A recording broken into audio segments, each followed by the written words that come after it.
Just say yes. Just say yes. What up? Welcome to Bliss and Beats.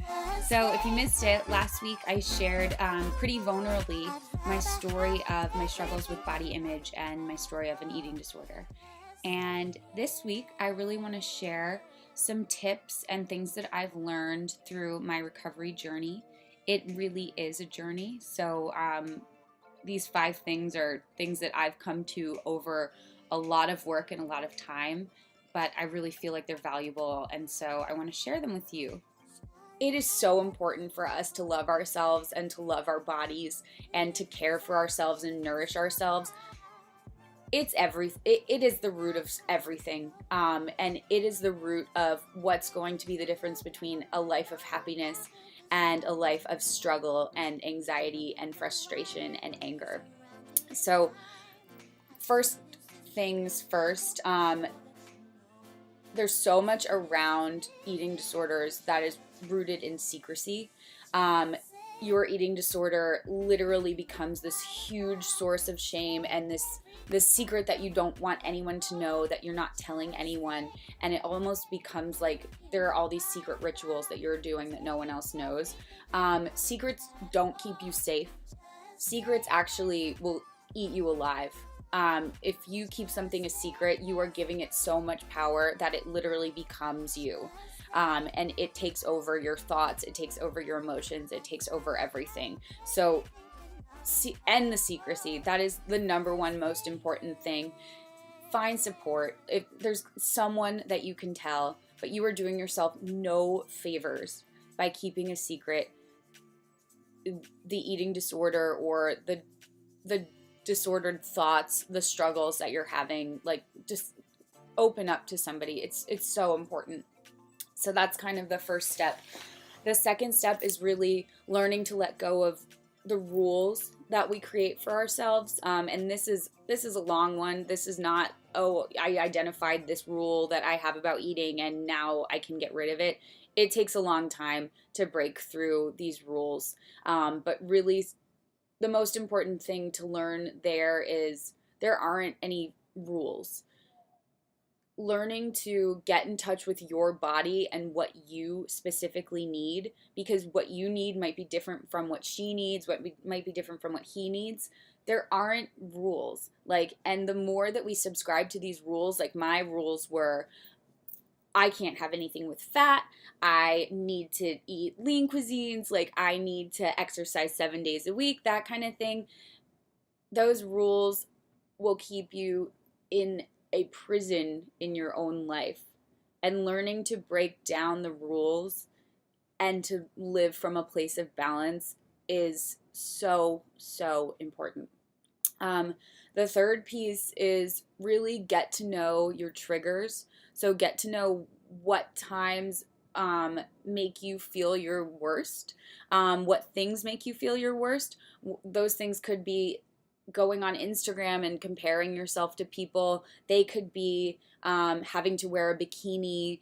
It could be having to go to a wedding. There's so many things, but get to know what triggers you to really feel badly about your body, badly about yourself. When are the times, when are the events, when are the, what things are causing you to go back and really start to feel badly about yourself?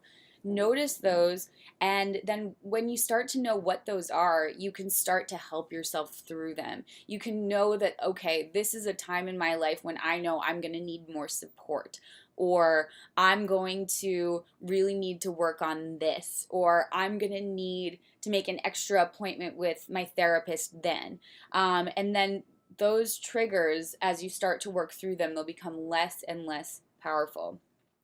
The fourth thing is really this idea of ending the comparison. Comparison is just about the worst thing you can do. There's an amazing quote, I believe it's by Theodore Roosevelt. It's comparison is the thief of joy, and I vehemently agree with that in every aspect of my life. But that applies so much to body image and to our struggles with accepting our bodies as they are. The moment that you are standing in an exercise class or you're scrolling through Instagram and you're saying like, oh, why can't I look like her? Why can't I look like him? That body's amazing. Like, ugh, I look so much worse than them. You are going to lose. There is nothing to be gained by playing the comparison game. There is only hell in comparison. And so instead of that, I really invite you to tune all of that out and focus on yourself and how you can feel your best in your body, because your body is different from his body. It's different from her body. It's your own body. And learning how to own and love that is it's really hard, but it is so crucial. The fifth point is really getting to know your body. It all kind of ties into this, and really honoring your body.